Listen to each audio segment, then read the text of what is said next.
Hey, good afternoon, everybody. It is August 22nd, 2024. We are in the Old Testament book of Jeremiah, and we are going to read chapter 52, the last chapter here. It seems like this chapter maybe was added a little bit later just to kind of put Jeremiah into historical context, because that's basically what this is. It's just a brief history of the events that we've seen Jeremiah prophesy about, the fall of Jerusalem, going into exile. And this chapter just kind of connects it to the rest of the exile story that we're going to continue with. We're going to go into Lamentations and Daniel and Ezekiel and then the prophets that wrote during that time. Whether that's true or not, I don't know. But again, this is kind of a historical overview of what we've read. So let's go ahead and we're going to read Jeremiah chapter 52. Zedekiah was 21 years old when he became king, and he reigned 11 years in Jerusalem. His mother's name was Hamutal, the daughter of Jeremiah of Libnah. He also did evil in the sight of the Lord, according to all that Jehoiakim had done. For because of the anger of the Lord, this happened in Jerusalem and Judah, till he finally cast them out from his presence. Then Zedekiah rebelled against the king of Babylon. Now it came to pass in the 9th year of his reign, in the 10th month, on the 10th day of the month, that Nebuchadnezzar, king of Babylon, and all his army came against Jerusalem and encamped against it. And they built a siege wall against it all around. So the city was besieged until the 11th year of King Zedekiah. By the 4th month, on the 9th day of the month, the famine had become so severe in the city that there was no food for the people of the land. Then the city wall was broken through, and all the men of war fled and went out of the city at night by way of the gate between the two walls, which was by the king's garden, even though the Chaldeans were near the city all around, and they went by way of the plain. But the army of the Chaldeans pursued the king, and they overtook Zedekiah in the plains of Jericho. All his army was scattered from him, so they took the king and brought him up in the king of Babylon at Riblah in the land of Hamath, and he pronounced judgment on him. Then the king of Babylon killed the sons of Zedekiah before his eyes, and he killed all the princes of Judah in Riblah. He also put out the eyes of Zedekiah, and the king of Babylon bound him in bronze fetters, and took him to Babylon, and put him in prison till the day of his death. Now in the 5th month, on the 10th day of the month, which was the 19th year of King Nebuchadnezzar, king of Babylon, Nebuzaradan, the captain of the guard, who served the king of Babylon, came to Jerusalem.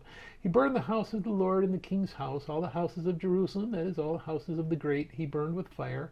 And all the army of the Chaldeans who were with the captain of the guard broke down all the walls of Jerusalem all around. Then Nebuzaradan, the captain of the guard, carried away captive some of the poor people, the rest of the people who remained in the city, the defectors who had deserted to the king of Babylon, and the rest of the craftsmen. But Nebuzaradan, the captain of the guard, left some of the poor of the land as vine dressers and farmers.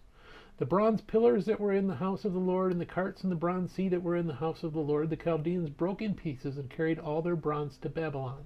They also took away the pots, the shovels, the trimmers, the bowls, the spoons, and all the bronze utensils with which the priests ministered. The basins, the fire pans, the bowls, the pots and lampstands, the spoons and the cups, whatever was solid gold and whatever was solid silver, the captain of the guard took away. The 2 pillars, 1 sea, and the 12 bronze bowls which were under it, and the carts which King Solomon had made for the house of the Lord, the bronze of all these articles was beyond measure. Now concerning the pillars, the height of one pillar was 18 cubits. A measuring line of 12 cubits could measure its circumference, and its thickness was 4 fingers. It was hollow, and a capital of bronze was on it, and the height of one capital was 5 cubits, with a network and pomegranates all around the capital, all of bronze. The second pillar was pomegranate was the same. There were 96 pomegranates on the sides. All the pomegranates all around on the network were 100. The captain of the guard took Seraiah the chief priest, Zephaniah the second priest, and the 3 doorkeepers. He also took out of the city an officer who had charge of the men of war, 7 men of the king's close associates who were found in the city, the principal scribe of the army who mustered the people of the land, and 60 men of the people of the land who were found in the midst of the city. And Nebuzaradan, the captain of the guard, took these and brought them to the king of Babylon at Riblah. Then the king of Babylon struck them and put them to death at Riblah in the land of Hamath. Thus Judah was carried away captive from its own land. These are the people whom Nebuchadnezzar carried away captive in the 7th year, 3,023 Jews. In the 18th year of Nebuchadnezzar he carried away captive from Jerusalem 832 persons.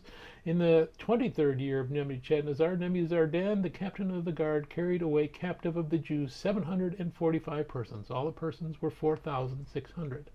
Now it came to pass in the 37th year of the captivity of Joachim, king of Judah, in the 12th month, on the 25th day of the month, that evil Marduk, king of Babylon, in the first year of his reign, lifted up the head of Joachim, king of Judah, and brought him out of prison. And he spoke kindly to him, and gave him a more prominent seat than those of the kings who were with him in Babylon. So Joachim changed from the prison garments, and he ate bread regularly before the king all the days of his life. And as for his provisions, there was a regular ration given him by the king of Babylon, a portion for each day until the day of his death, all the days of his life.